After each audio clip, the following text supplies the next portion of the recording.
ইউপিডিএফের কে এই মাইকেল চাকমা? পার্বত্য চট্টগ্রামের অস্থিতিশীলতার পেছনে বারবার উঠে আসছে একটি নাম, মাইকেল চাকমা। মাইকেল চাকমা হলেন পার্বত্য চট্টগ্রামের আঞ্চলিক সশস্ত্র সংগঠন united people's democratic front Prasit গ্রুপের একজন সংগঠক এবং শ্রমজীবী ফ্রন্টের কেন্দ্রীয় সাধারণ সম্পাদক। এই ইউপিডিএফ হল সেই দল যারা ১৯৯৭ সালের ২ ডিসেম্বর পার্বত্য শান্তি চুক্তি হবার পর তা না মেনে পূর্ণ স্বায়ত্তশাসনের নামে পার্বত্য চট্টগ্রামে গুম, খুন আর চাঁদাবাজিতে লিপ্ত রয়েছে। মাইকেল চাকমার রক্তাক্ত অতীত। মাইকেল চাকমা একজন কুখ্যাত সন্ত্রাসী। ২০১৮ সালের ৩ মে রাঙামাটির নানিয়ার চরের উপজেলা চেয়ারম্যান অ্যাডভোকেট শক্তিমান চাকমা এবং তার পরদিন ৪ মে ইউপিডিএফ গণতান্ত্রিক দলের প্রধান তপনজ্যোতি চাকমাসহ ৬ খুনের মামলার অন্যতম প্রধান আসামি। এছাড়া গত ২০১৮ সালের ১৮ মার্চ বাঘাইছড়িতে উপজেলা নির্বাচন সংশ্লিষ্ট সরকারি ব্যক্তিবর্গের উপর নৃশংস হামলায় ৮ খুনের পর হামলার সাথে জড়িত পাহাড়ি নেতাদের মতো মাইকেল চাকমাও জড়িত থাকায় এলাকা ত্যাগ করে আত্মগোপনে চলে যায়। চাঁদাবাজিতে অতিষ্ঠ পাহাড়ের সাধারণ মানুষ।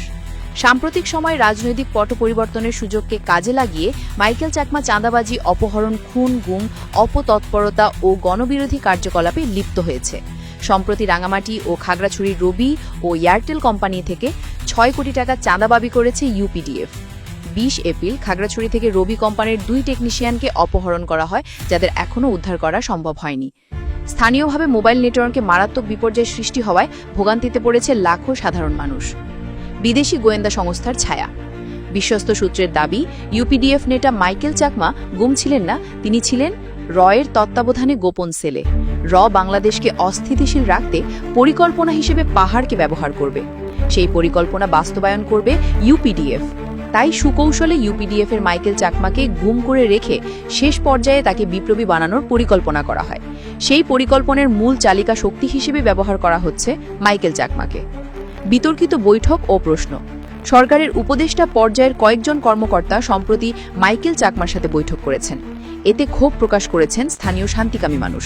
তাদের প্রশ্ন, যেখানে সারা দেশে চাঁদাবাজদের গ্রেফতার করা হচ্ছে, সেখানে মাইকেল চাকমার মতো চিহ্নিত সন্ত্রাসীকে কেন গ্রেফতার করা হচ্ছে না?